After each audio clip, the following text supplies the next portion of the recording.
Hello, everyone. This is Armstrong Williams on the right side. Armstrong. Don't curse, speak English. Armstrong. Virtuous society. Armstrong. I dare you to listen.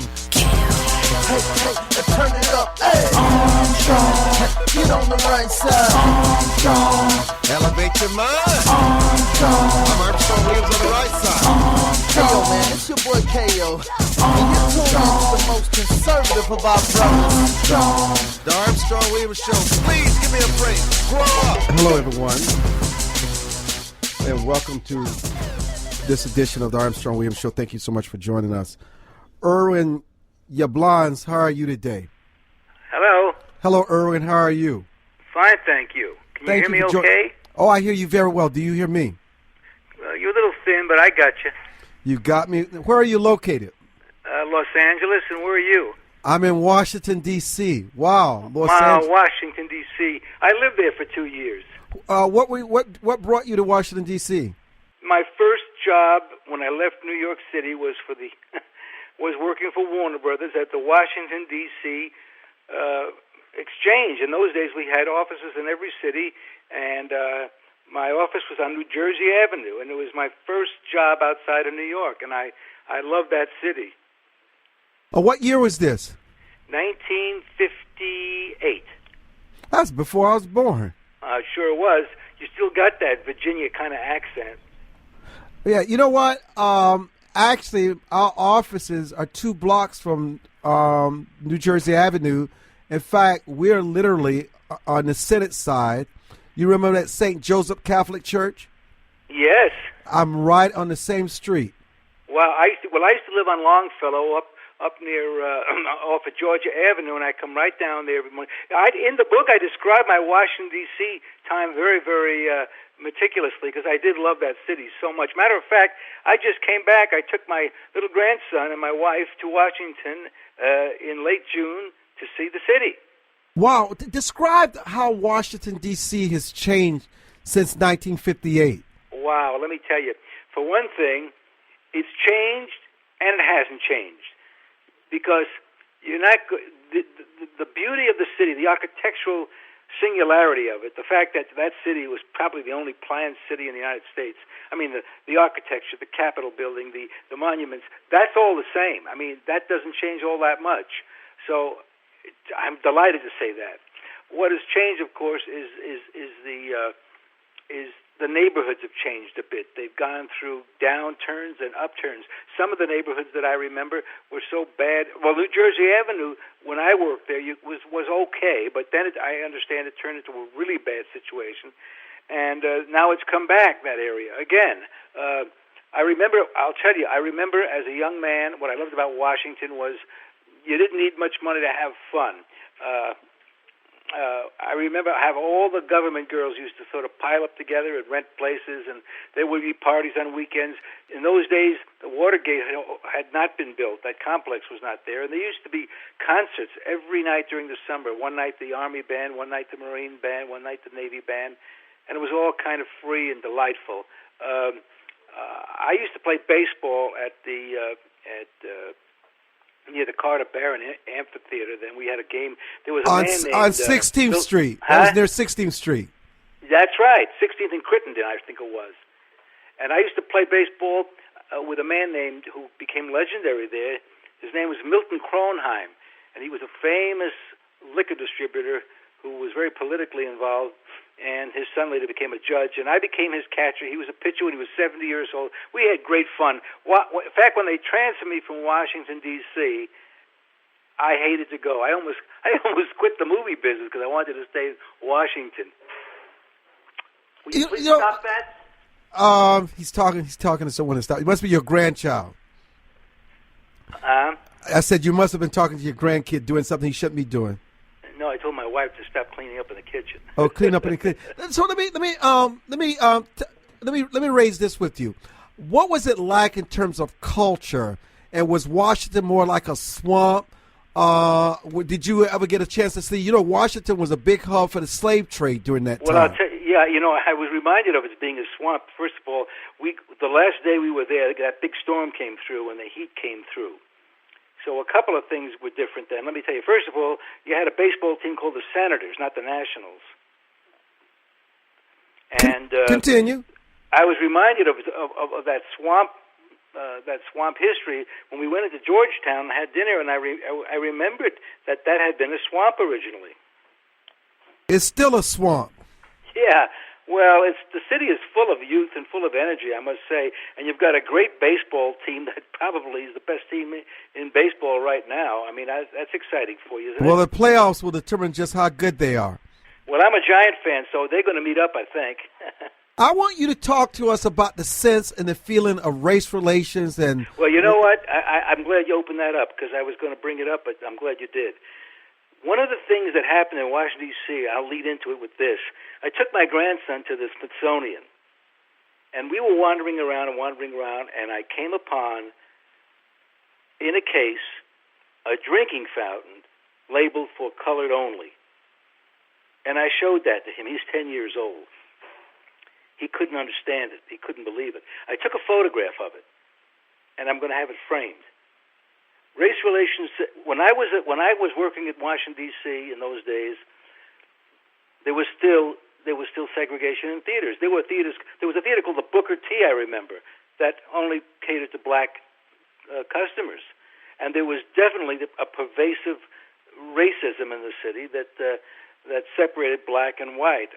Although the black community in Washington, D.C. was different than most other places I'd encountered. It was much more influential. You had Howard University, and you had a very strong church, and there was a strong black middle class, and I guess a lot of that had to do with the government. Many of them had government jobs that gave them a certain kind of equality. But there was a definite kind of racism. I always thought of Washington as the threshold of the South. What were you then? Obviously, I'm sure you may have been involved. What were your feelings about race? What was your evolution, and did you actually get a chance to interact with people that you were conditioned to believe that were different from you? Just what was your mindset like at the time? If you're on a speaker, you're going to have to do something because I'm having a hard time hearing you. What were race relations like for you? What were your understandings about relations? Well, let me ask you a question. Sure. Did you ever hear of a movie called The Education of Sonny Carson? Yes, I did. I made that movie. Are you serious? Yeah, I made that movie. I practically invented it. Now, I wrote and produced that movie. So that'll give you some idea of my background in how I felt about race relations. What happened was, when I became a producer, I wanted to do some important work. And, by the way, this is all illustrated in my book, and if you haven't read it, you should, because in the book I describe a lot about how Sonny Carson came to be. I was sitting in a coffee shop one day in New York, and I wanted to make a movie about black gangs in Brooklyn, because I grew up in Brooklyn. But I had an idea I wanted to do a comedy. It was going to be a retelling of the Dead End Kids kind of thing, or the East Side Kids. And as I was sitting in that restaurant, I saw three men. This was 1972. I saw three men sitting at a table, and they were all dressed in what was then fashionable pseudo-African garb, dashikis and all that sort of thing. And one of them was holding a big staff, like a talisman of some sort. And impulsively, I walked up to him and introduced myself. Well, it turned out that was Sonny Carson and a couple of his fellas. And they were a little suspicious. They thought I was some kind of FBI guy, because I asked them, do you know anybody who could help me out? I'd like to get some information about black gangs so I can make this movie. Well, they were astonished. Well, we had a series of meetings. It's all outlined in the book very thoroughly. I made a movie with Sonny Carson, and I made it in Bedford-Stuyvesant. We cast the movie with a lot of non-actors and black gang kids, and it was a harrowing experience. And I talk about it in the book, and I remember saying in the book that's when I learned that black people in the United States did indeed live in a parallel universe, I said. The man who created Halloween, how a bit of desperation and inspiration gave birth to the movie that challenged Hollywood, Irwin Yablans. This is just really a fascinating story. How long did it take you to write your book?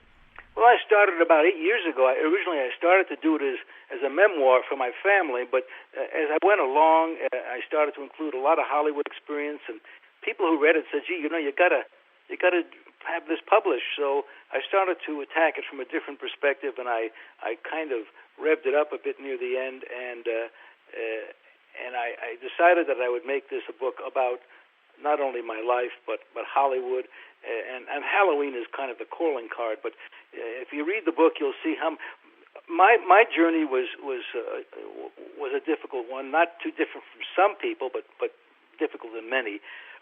Coming out of Brooklyn, from an impoverished neighborhood, and trying to make it in this world, and the American dream being what it was. If you showed up every day, you persevered, and you refused to quit, opportunity always presented itself. I think that still exists. It's a little harder now. I remember I lived in a neighborhood called Williamsburg. Well, Williamsburg abutted Bedford-Stuyvesant. Bedford-Stuyvesant was probably, arguably, outside of Harlem, the most interesting, the most dynamic black community in the United States. And I went to high school in that neighborhood, a school called Boys High School, which produced many, many, many famous people. But most of us were the sons of immigrants, and we were all poor. And it was interesting that Williamsburg, which was a predominantly Jewish neighborhood and Irish, was only blocks away from Bedford-Stuyvesant, but there the similarities ended. Bedford-Stuyvesant, once you crossed a certain street and you were in Bedford-Stuyvesant, you may as well have been in another country. It was my first experience in the black community, and by the way, it served me well because being 12 and 13 years old, stepping thrust into that, you learn about people.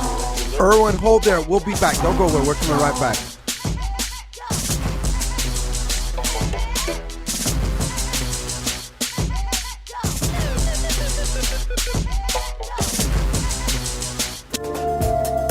For more information on the Armstrong-Williams Show, please visit our new website at www.RightSideWire.com.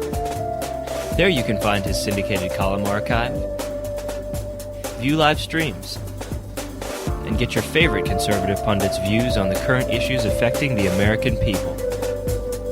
From building wealth to foreign policy, stay connected with Armstrong-Williams and his colleagues at the all-new www.RightSideWire.com.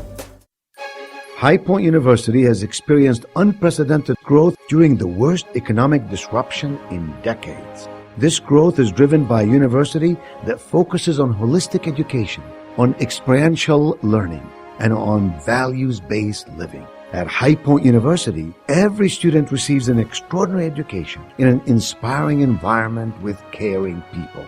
See what makes High Point University extraordinary at highpoint.edu. Anderson Brothers Bank, a family-owned and operated establishment that blends traditional personal service, local market awareness, and advanced technology to meet the financial needs of its customers. Visit abbank.com or call 843-464-6271 to see how they can assist you with your banking needs. Anderson Brothers Bank, celebrating 75 years of community banking, the way it should be. Stability right in your backyard since 1933. Join the millions of Americans who pursue one of our country's finest traditions, from hunting to sport shooting. Since 1871, the NRA has grown as a service organization involved in all aspects of shooting sports and is a proud defender of the Bill of Rights. Join today to begin taking advantage of exclusive membership offers and discounts, including up to $25,000 in insurance coverage. Contact the NRA today. Call 1-800-672-3888 or visit nra.org. Life is full of unexpected changes. Everyone has potential to do wrong. And when they choose to do it, contact the Bucksell Group for your private investigation needs. TheBucksellGroup.com or by phone at 202-243-9746. Whether there's an instance of a cheating spouse, child custody, process service, or security, don't continue suspecting. Get closure so that you can move on with your life. Visit TheBucksellGroup.com now or call 202-243-9746. If you think it's happening, it probably is. Where heads of state, sports, entertainment, and political celebrities meet. You're listening to Armstrong-Williams. We are really thrilled and honored to have Irwin Yablans as our guest today, the executive producer and creator of the Halloween film series, which forever changed the horror genre and the old studio system. His new autobiography, The Man Who Created Halloween, details a true rags-to-riches tale of a boy who grew up in a roach-infested tenement in Brooklyn to become the man who transformed society's view of a children's holiday. Yablans' influence in Hollywood includes setting the standard for a new breed of independent producers and filmmakers, the discovery of famed director John Carpenter, and advocating for studio support for one of the most acclaimed films in history, Francis Ford Coppola, Apocalypse Now, which still remains one of my favorite films. Man, this is just legendary. How did the Halloween concept come about? Well, I started. I worked for Paramount Warner's. And I chafed under the studio system, so I started my own company with the understanding that I was going to distribute independent movies. Well, I found it very difficult to get any movies to distribute, so I just, out of necessity, I thought I got to start making some movies. Well, I found this little picture called Siege that a young director named John Carpenter had directed. He was a film student. Nobody wanted to pay any attention to it, the studio system being what it was, and it found its way to me. I was one of the few independents. I recognized its speciality, and I really believed this kid had great talent. So I just thought I had to find something for him that we could make together before he became because he got out of my reach and the studios picked him off. Well, I was in Italy selling his movie for foreign distribution, and a man called me up in London one night and introduced himself on the phone and told me he was in the lobby. His name was Michael Myers, and so he came up and we discussed distribution for the UK, and he had the idea that we could enter it into the London Film Festival, and he felt very secure about getting some awards. Well, we made a deal, and I liked this man very much. And sure enough, the picture won first prize at the London Film Festival. Well, that got me to thinking I got to make another movie with this guy. So on the way home from Italy one time, I was in the dark cabin of I'll never forget this, in a Boeing 747. It was a long 14-hour plane ride. And I kept thinking, what am I going to do? I got to come up with an idea. And I got this idea to do a horror film. And I wanted to do a horror film because horror films were very, you could control the audience pretty much. And I felt it was a commercial idea. And I got this idea to do a picture called The Babysitter Murders. I thought I'd have all these young babysitters in jeopardy. I thought everybody could relate to babysitters. I thought, let's do it in one night so we can control the cost. And all of a sudden, a light bulb went off in my head, or call it the eureka moment, or it was an epiphany. Halloween popped into my brain, and I thought, wow, that's a good idea. I wonder if anybody's ever used it before. Well, I was sure that the title had been used, and when I got off the plane, I got home, and I ran right up the stairs when I got to my home, and I told my wife about it, and she loved the thought. I called John Carpenter on the phone. Of course, he was just happy to have a job, but he understood completely when I said to him, John, what do you think about a movie about babysitters being terrorized in one night, and we'll call it Halloween?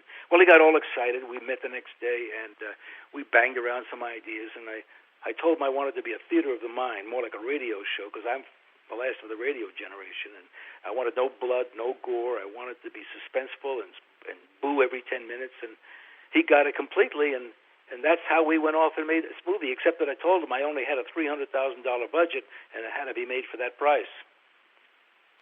Well, talk about this. Everybody knows the name Linda Blair and Jamie Lee Curtis. Oh, well, Jamie Lee Curtis was chosen, quite frankly, for a number of reasons. John found her and called me and asked me if I'd come over and take a look at her, and when I did, I thought she was delightful and charming, and I knew she had some talent. But the real reason for hiring her was a publicity scheme I had in my mind. You know, her mother was Janet Leigh, and she had been the star of Psycho, and my thought was if we could put a picture of Psycho, Janet Leigh with Psycho, and then a picture of Jamie Lee and Halloween side by side, we could break press all over the world for no money. We could get AP, UPI, and it would be an incredible publicity stunt for the movie. So that kind of put it over the top, and that's why we hired her. And Linda Blair? Well, Linda Blair was in Hell Night. She was in a different film. And Linda Blair was an established actor. She had been in Exorcist. And Linda Blair was a wonderful actress. We used her in a lot of pictures. We used her in Seduction. We used her in, we used her in Hell Night, and we used her in Roller Boogie. But she was not in Halloween. You know, I have to tell you, I don't know what it is, but I love horror flicks. Well, people do. My favorite channel is Sci-Fi. Well, you know, I have a theory about why people like horror films. For one thing, I know why I like to make them. If I were to make a drama and you were to put 3 or 4 people in a room to see the movie, well, one would be moved by it, another person would be unimpressed, perhaps, and a third might not even understand the movie. And if you had a comedy likewise, somebody would laugh out loud, another person would snicker, a third person would stare at the ceiling and wonder what's so funny. But if I came up behind you and you're sitting on a couch and I go boo, you're going to jump. So it's a lot easier to get to elicit a response when you make a horror film. And it's also a controlled thrill. You know, when people ask, why do people love to go to horror films? And I say, well, you know, it's one of the few things a person can do to test himself and scare himself and get an adrenaline rush, but it's a controlled thing. At any given moment, you can just open your eyes, look around, see the audience, you know you're safe. So it's kind of a controlled thrill. But how much does any of this go back to the Salem witch hunt? Goes back to the days of where witches were burned to the stake. It goes back to the days of where people were and even in today, especially in some of the Caribbean and other places where people are in the voodoo and they can put spells on you. How much of that actually comes out in these horror films where we go back to this paganism, which once dominated the world? Well, Halloween is a pagan holiday, and if you think about it, why Halloween is so popular is probably it is the only holiday that is free of obligation or responsibility. You know, every other holiday has either got a religious connotation or a patriotic one, and usually the holidays have obligatory things you've got to do and responsibilities, and you've got to go to church. But Halloween is the only holiday there where you're encouraged to do all kinds of mischievous things, be a devil, and you're actually rewarded for it. So it's free of pain. It's a total hedonistic holiday, and it appeals to what you're talking about, to our pagan roots, our pagan instincts, and voodoo or all the religions and all of the suspicions that go back centuries. You know, tell us about the first film and what actually you had to put into it, the instinct, the imagination, the genius that make it work, and then the reaction afterwards. And after that reaction, where you've established yourself and the credibility that there was a real market for it, how you were able to take off. Well, first of all, when I first saw the film in its incomplete form, without music and sound, it looked good, but it didn't have the impact I had hoped for. But I reserved opinion because it wasn't the first time I'd seen a film without music and sound and watch it develop and improve. But when I saw it again with the music and the sound effects, it was transformational. I knew we had something unique, something special. This John Carpenter's music was inspired, and even today it's considered one of the 5 or 6 best scores ever made for a movie. So I knew we had something incredibly effective. So remember, we were an independent company. I had limited resources. I invited all the major studios to come to our sneak preview. None of them showed up. That's a reflection of how stagnant and stultified the old system was. They just didn't get independent people, independent producers. So I said, okay, we'll take it out ourselves. And I released the picture, and I created a campaign, and I designed the poster, and I did all the TV spots, and we opened in Kansas City, and the first night I'll never forget, I got the telephone calls with the results, and they were just fair. But the next night they were double, and the next night they were doubled again, and they were exponentially increased every night. And all of a sudden we had a huge hit. And then we went to Chicago, and it was a huge hit. And I rolled it out very carefully, city by city, And suddenly the reviewers became aware of it, and it just exploded. And eventually, this little movie and our little company, we had the number one hit in the country. You know, everything is about timing. What was the mood and the culture of the country at the time when you were first introducing this? Oh, I don't think there are any social implications when it comes to Halloween. I think it transcends all that. I think the movie, that's the nice thing about horror film. It sort of, it transcends politics and time and place. It's visceral, you know, it's basic. That's why Halloween, I guess that's the answer to why 35 years later is just as popular as it was then.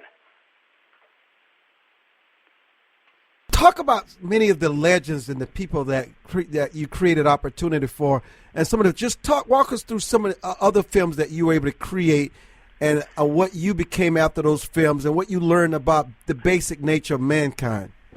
Well, you know,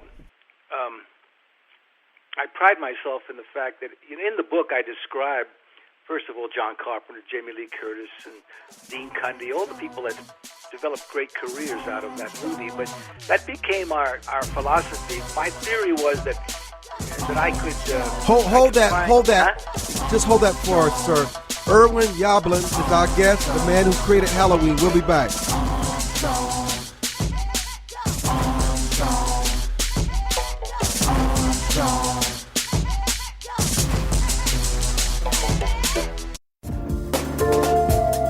For more information on the Armstrong-Williams Show, please visit our new website at www.rightsidewire.com. There you can find his syndicated column archive, view live streams, and get your favorite conservative pundits' views on the current issues affecting the American people.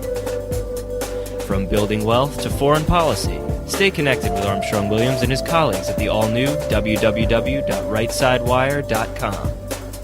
America must change course if we hope to survive and save the American dream for our children and grandchildren. How do we fix Social Security and Medicare? How do we cut government spending?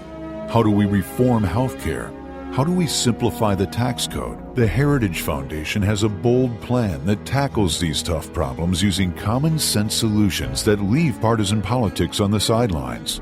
Find out how we can save the American dream at savingthedream.org, paid for by the Heritage Foundation.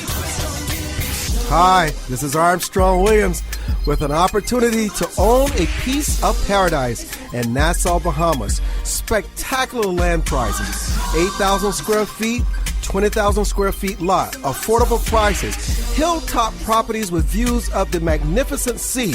Just call 242-677-3120 or 3121 or go to info@rightsidewire.com and leave your information. Does your school, team, church, or charity need a new fundraiser?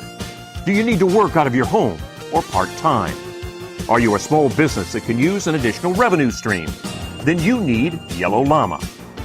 Do you need affordable web services or tools to enhance your existing business? Are you a graphic artist who wants to create a revenue stream with your art but not get ripped off? Then go to www.yellowllama.com. Join the millions of Americans who pursue one of our country's finest traditions, from hunting to sport shooting. Since 1871, the NRA has grown as a service organization involved in all aspects of shooting sports and is a proud defender of the Bill of Rights. Join today to begin taking advantage of exclusive membership offers and discounts, including up to $25,000 in insurance coverage. Contact the NRA today. Call 1-800-672-3888 or visit nra.org. Where heads of state, sports, entertainment, and political celebrities meet. You're listening to Armstrong Williams. And Irwin Yablans, our guest. Please continue. You were telling us what you learned, how you were able to grow, the legends that you work with, what each film taught you, and then the impact that you had on Hollywood and the larger society, and especially in the international markets.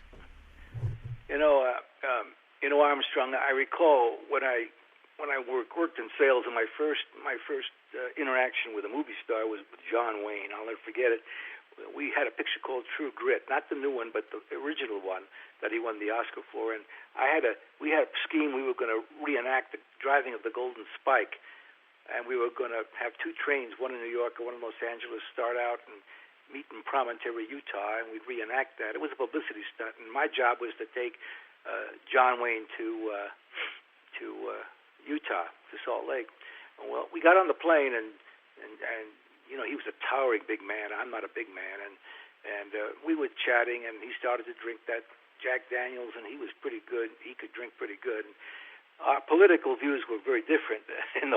He was really an arch right-wing conservative, and I was kind of a liberal, and he knew that, and he started to bait me with all kinds of stuff, but in a good nature, and I kind of liked him, and as we got along, as we kept driving along on that train, by the time we got to Utah, he was Duke and I was little fella, and I found him. I could see what star power was. I mean, the man was just bigger than life, and when he got out of the train and walked out of the platform, there must have been thousands of people screaming his name, and it was an amazing experience for me. It kind of taught me how important that kind of personality was to making movies.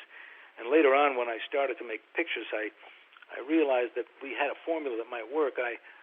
The idea we'd trade it off. I'd find young talent that had not been exposed, and we'd make movies for them, and they got very little money, but they got a career as a result. A good example was Rennie Harlan, the director that did a picture for us called Prison, which we filmed in a haunted penitentiary. You know, he was unknown then. He made one movie for us, and of course he went on to become a great star. And then Viggo Mortensen was in that movie. That was his first movie. And from Lord of the Rings. Yeah, he worked for us on that movie. My wife saw him with me when we were casting, and we said, that's the guy, and we found him. Mickey Rourke made his first picture with me, a picture called Fade to Black. Actually, I did a scene with him. So it was kind of fun, and there were no rules. We could do what we wanted. We were non-union, so we did not have to, we were not restricted by having to hire lots of people that weren't necessary. So it was kind of guerrilla filmmaking, they called it. And then I found out about the foreign market, which really became a great source of revenue, which allowed us to finance some of the things we wanted to do. In the book, I talk about going to my first international film festival in Milan, and that was like a souk or a bazaar. It was fascinating. There were people from every corner of the world with turbans, with robes, and different kinds of cultures all represented, and it was exciting. I realized that there was a world market, and that was long before the international market was what it was today, but we kind of discovered it. And I had another idea one time that I wanted to talk about race relations. I had a movie in my head when I worked at Paramount before I started my own company, and that was one of the reasons I did that, really, to get away from the studios. I came up with this idea to do a boxing picture called Body and Soul, and it was a movie that I felt two things would be new about it. Now, this was before Rocky. This was 1970, 71. I wanted to do a boxing picture in Technicolor, which had never been done, and I wanted to do a boxing picture about a black champion, which had never been done in those days. The studio loved the idea, so much so that when they got a hold of it, they called me in for a meeting, and we sat down, and they said, we love your idea, but we think it's really too good to waste on a black film. Wow. They wanted me to make it white with Ryan O'Neal as the boxer, and they missed the whole point. I said, well, that's the idea. You won't get the energy, you won't get the soul, you won't get the pathos, you won't get the urgency if you don't do it with a black boxer. Anyway, I must say I capitulated. They threw big budgets at me and big numbers and made me feel important, and I sold out. That's one of the big regrets of my life, that I didn't make that movie, Black Body and Soul, which was a remake of the John Garfield movie, and it would have had a black protagonist. In fact, I had a star in mind in those days, Billy D. Williams, who wasn't very well known. But that's an example of the kind of stultified thinking that went on in those days. I am just fascinated, man. It sounds like you've been around for 200 years. Well, I'm 78 years old, but I look like I'm 30, I'm sure. I believe you. But, the book's title is The Man Who Created Halloween: How a Little Bit of Desperation and Inspiration created the movie that changed Hollywood. And I teach sometimes at my daughter's classes. She's a teacher and she invites me, and I use my life as an example of what can be accomplished by somebody. And I was a high school dropout. I left when I was 16. I joined the Army. I worked in a foundry. I did all kinds of things, and it's all illustrated in the book. And I use my life as an example to these kids to let them know and to give them hope and let them realize that opportunity is there, but it's a long road, and you have to persevere. And I tell them the most important thing is to show up every day. Just show up somewhere, and opportunity will present itself. Most of these kids, by the way, are Latinos and black kids, and they're of course, come from homes where books are not available, and I stress to them also how I educated myself with books, and of course, there's so much distraction today with TV and video games. It's hard to get them to read, but I keep pushing on them. You know, talk about are you still involved in producing films today, or have you just given it up? Well, I do. You know, we still have the Halloween series that I'm involved in and the marketing aspect of it. I haven't made a movie in quite a while. The last picture I made was a picture called Men at Work with Charlie Sheen and Emilio Estevez, about two garbage men. That was kind of fun. But, you know, it's a young man's business, and I leave it to the young man. I really I like writing now. Writing this book was cathartic for me. I enjoyed it. I had a chance to sort of relive experiences and talk about the long journey that I had. You know, I have a younger brother too. He's a year younger than I am, and he came from the same background. You know, he wound up as president of Paramount Pictures. Wow, you're kidding me. Yeah, my father was a taxi driver, and I describe that very much in the book. The book tells more than just Halloween.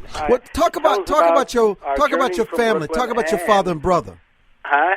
Let's talk about your father and your brother, and how in the world did you and your brother end up impacting Hollywood the way you did?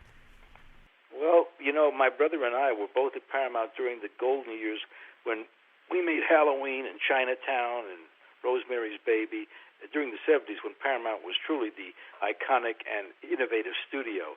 And in the book I talk about that, and then much later on when Francis Coppola did Apocalypse Now, he called on me to help him market the picture and set it up for international distribution. And there's a chapter in the book that describes a very fateful meeting where I dressed out the whole board of directors of United Artists because they didn't believe in the movie.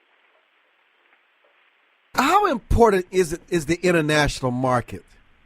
Well, today it's essential. It represents at least 50% of all revenues.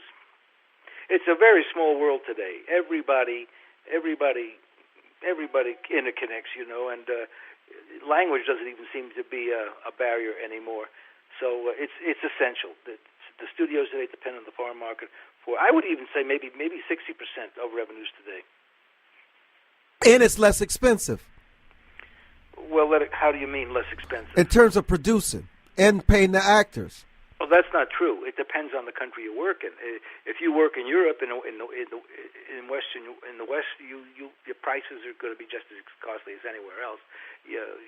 I think where you get, there are incentives. It goes country by country. Certain countries add incentives and tax relief.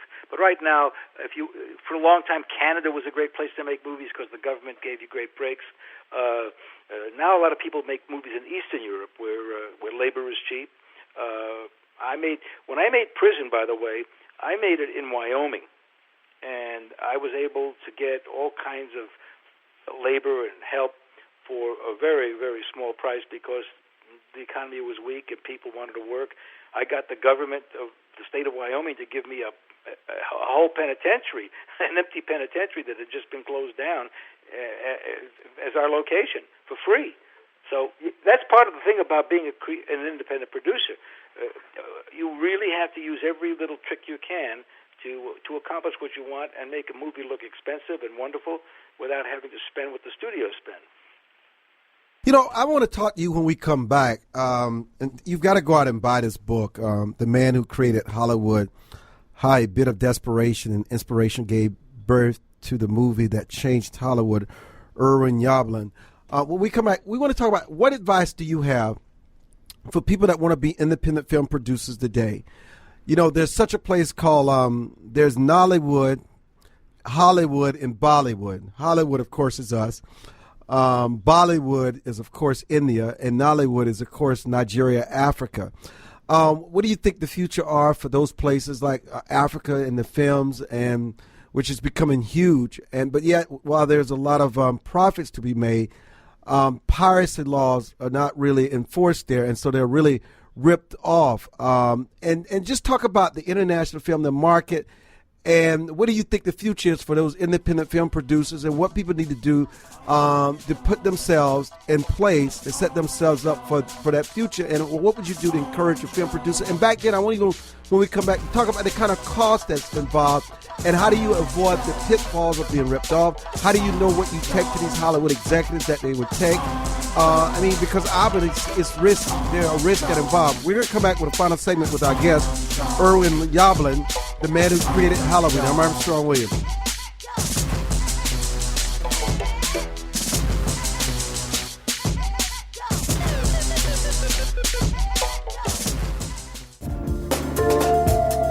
For more information on the Armstrong-Williams Show, please visit our new website at www.RightSideWire.com.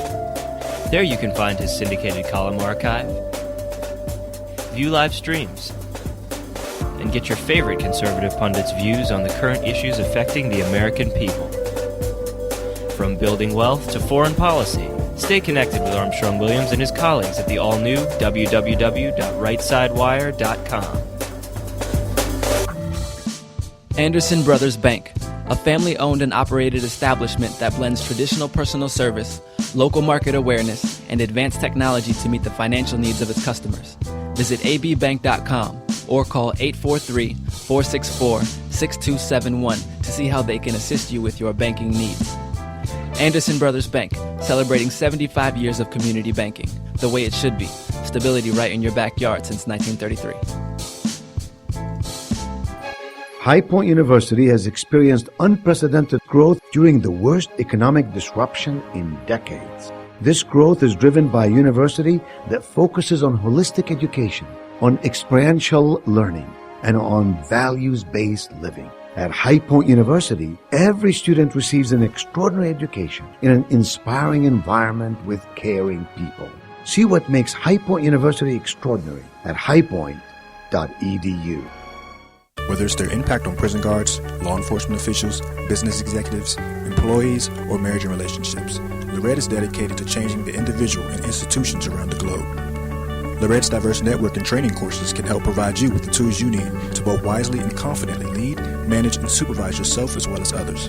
Lorette Business Network, a proven system for achieving success in your business and life. Please visit their website and begin this life-lasting journey with Lorette today. www.lorette.org. To travelers along the road of life who have fallen asleep at the wheel, to the many who woke up in time to avert disaster and get back on the righteous path. For the ones who crashed and survived and now adhere vigilantly to a virtuous and righteous path. Finally, Armstrong-Williams' much-anticipated new book, Reawakening Virtues, gives his insights into these daily challenges and much more. Reawakening Virtues is available in bookstores and at Amazon.com. Where heads of state, sports, entertainment, and political celebrities meet. You're listening to Armstrong-Williams. You know, Mr. Yablans, before you answer those litany of questions I asked, how did your brother ascend to become president of Paramount? Well, the same way I did. He showed up every day. He worked hard. He got noticed. He got promoted from job to job, and was in the right place at the right time. And he had talent. People noticed it. He was a hard driver. We were both desperate kids from a poor background. I don't think it could happen quite the same today. Today, everybody wants MBAs and all kinds of credentials, but back in the day, in the 50s, you could still start out with very little informal education if you had the energy and the desire and the drive. It's still possible, but today I suppose it's a little more difficult. I think they'd want to see your resume and all that nonsense, but not those days. It was really kind of a lot more personal in those days. What kind of money was involved during your day? And then that was a lot of money. What was a lot of money? Whatever you invested was money. Back during the day, the 50s, the 60s, the 70s, even at the height of your career success, it took money, and you had to take risk. Yeah, well, I was very fortunate. I made a movie. Well, I didn't make the movie, but a man came to me one day, and he said, I have this producer who needs to talk to you, and his name was Mustafa Akkad, and he had a movie called Muhammad, Messenger of God. Now, this story relates to Washington, D.C. You'll see why. And I looked at the movie, and it was a big, beautiful movie with Anthony Quinn and Irene Pappas about the story of the Prophet Muhammad. And nobody in Hollywood wanted to distribute the movie. So I met with Mustafa, who was a rather intelligent, good-looking man from Syria. He was an American Arab, actually an American of Arab descent from Syria, and we hit it off pretty good. And I said, look, Mustafa, I'd love to distribute your movie, but I don't have the resources. So he agreed to put up the money for financing for distribution, prints and advertising and such. He had backing from the Middle East. Anyway, we opened the movie in New York at the Rivoli Theater, and while in the lobby getting ready to open, we get this phone call, and I go down to the lobby, and there's a policeman, and I see a phalanx of reporters outside. There was a hostage-taking in Washington, D.C., and the Hanafi Muslims, I don't know if you remember with that sect, but the Hanafi Muslims had taken hostages at the B'nai B'rith headquarters and some Arab officers, and they threatened to cut their heads off and throw them out the window if we didn't stop showing the movie. No. Well, so that standoff lasted 3 days, and it was harrowing and scary. It was my first encounter with Arab extremism and the hypersensitivity to the any showing of the Prophet, which the movie did not do. Anyway, after it was all over, Mustafa and I, because our friendship had been forged in that battle, we became friends and partners, and he decided to invest money in my company, and the first movie I made with the funds that he got for us was Halloween. So now I had an Arab partner, and but that goes back to what I was saying, because I showed up every day and because I persevered and because I kept working and coming up with ideas and thoughts, one thing led to another, and eventually it led me to Mustafa, and it led me to financing. Wow. And we had a very strange relationship here. Here we have a Jew and an Arab getting together to make a horror movie. So let me talk about the international market, Bollywood and Nollywood. Well, you mentioned, I'm just becoming aware of what's happening in Africa. There is an emerging film industry developing there. There's, particularly in Namibia. My brother's even involved in that. I saw that on the internet the other day. He's got they're trying to put together a big studio there. Yeah, Africa seems to be really, really interested in developing a movie industry. I'm not that familiar with it, but it sounds to me like an incredibly good idea. There are tremendous resources there. There's, I'm sure, a wellspring of talent, and I think the capital is starting to move in there. How do you decide on projects? What is really the eye candy today? I'm sorry. What are producer movie houses looking for today? Same thing they're always looking for: pictures that the audience will respond to. Personally, I'm not too excited about the fare that comes out of theaters today. It's all imitative. It's all sequels. They seem to want to play to the lowest common denominator. The movies are pretty stupid. There used to be. I was one of the first to make a movie about the black experience that was outside of the so-called blaxploitation. Sonny Carson came along, and I made that movie when everybody else was making The Mac and Superfly and Foxy Brown. You remember that? Of course. And so I said, no, I don't want to do that. I want to do a picture that has something to say about the black experience. Matter of fact, Ebony Magazine gave me a 4-page spread on it, and the New York Times gave me an incredible review. They call it a howling brute of a film, and they said some people will find it's bloody as seen beyond endurance.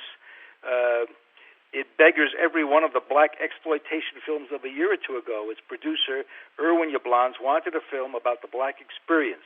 What he achieved derives its awesome force from what it insists in saying about the American experience. Compelling. That was the New York Times back in 1972. Now, I was so proud of that, but in the book, what I said was, that was great. I was really proud, but I knew that it wouldn't do a lot of business because it was a black theme movie, and I would have to find something else to make some money with. And I'll remember seeing that movie in an audience on Broadway with a predominantly black audience, and about 2/3 through it, some very difficult scenes where the police are beating Sonny Carson up. I saw blacks get up, quite a few black couples get up and walk out of the theater, and I couldn't understand what was going on. I thought they didn't like the movie. They were disgusted by it. But what I learned later on, that it was just too powerful. They couldn't take it. The association was too strong. They understood it completely, more than I realized, and they didn't want to live the experience and see it. You know, I tell you, I'm looking at this book and the film, and you know, it's amazing how Hollywood was transformed in the 1980s as the box office power, and it shifted from the old studio systems to the hands of independent producers like yourself. What is the future of Hollywood, and what is the future of horror films, let's say, for the next 10 or 20 years? Well, horror films have come up with they've become horrible. I mean, this business about these sadomasochistic pictures that they call torture porn, I can't tolerate it. I've tried to see a couple of them, and they appeal to the basest instinct in people. So the future, Hollywood being Hollywood and imitative, they'll make anything and repeat anything that makes money. Hopefully that stuff will peter out. I would like to see somebody come up with an idea just as good as Halloween that relies on suspense, on story, on character. Something that doesn't appeal to one's basest instinct. I think one of the things about Hollywood today is that the integration kind of the black and white experiences in movies. I mean, there's no such thing anymore, I think, as a black movie. I think today there's just movies about that have black themes with black stars. I mean, just the interaction of blacks today romantically is becoming so easy and so perfectly relaxed and so common that I predicted that, and it's such a. I think that's a good thing, and I think that message is kind of getting across to the country at large. And I think we're living in a time of racial strife, but I don't think it's bad. I think it's good. I think that the very fact that it's out in the open and people talk about it openly and discuss it, even if they do get angry and they have different views, the fact that it's discussed and it's not hidden, it's not invisible anymore, I think that's all good. And I think Hollywood has can be proud of having had a lot to do with that, don't you? Of course. I mean, look at the movies by Perry, for example. He couldn't get those numbers, those grosses. They don't come from black people alone. Oh, they get a white audience. You know what? I just think we're getting away from this thing about black and Jewish and Caucasian issues. They're just issues that appeal to the human experience, man. That's what people gravitate to. Oh well, look, we have got a president of color,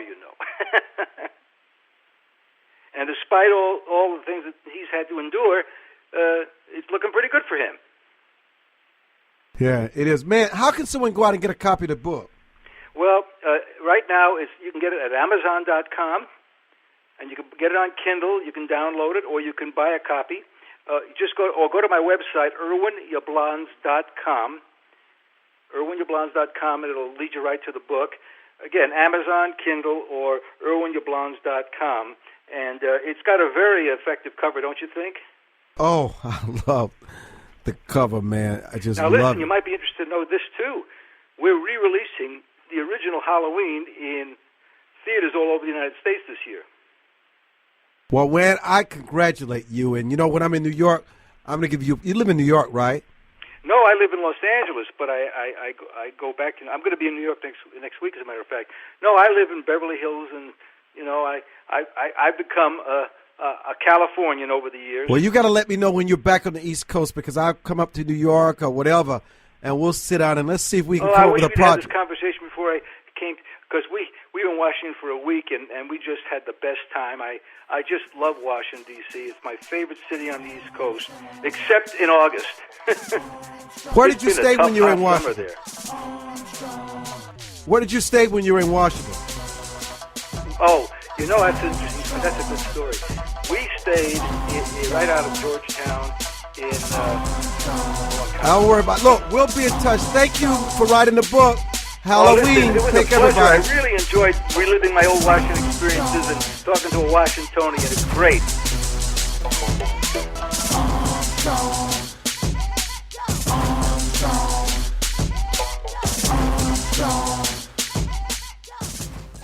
High Point University has experienced unprecedented growth during the worst economic disruption in decades. This growth is driven by a university that focuses on holistic education, on experiential learning, and on values-based living. At High Point University, every student receives an extraordinary education in an inspiring environment with caring people.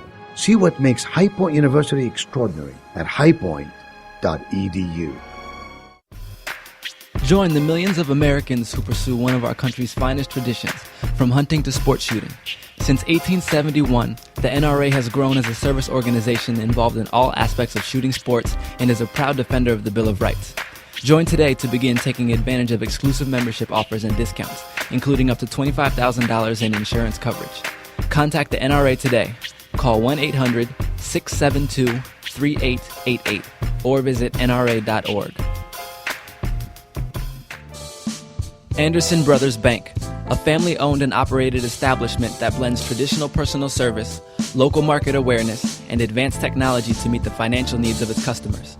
Visit abbank.com or call 843-464-6271 to see how they can assist you with your banking needs. Anderson Brothers Bank, celebrating 75 years of community banking, the way it should be. Stability right in your backyard since 1933. Life is full of unexpected changes. Everyone has potential to do wrong. And when they choose to do it, contact the Bucksell Group for your private investigation needs. TheBucksellGroup.com or by phone at 202-243-9746. Whether there's an instance of a cheating spouse, child custody, process service, or security, don't continue suspecting.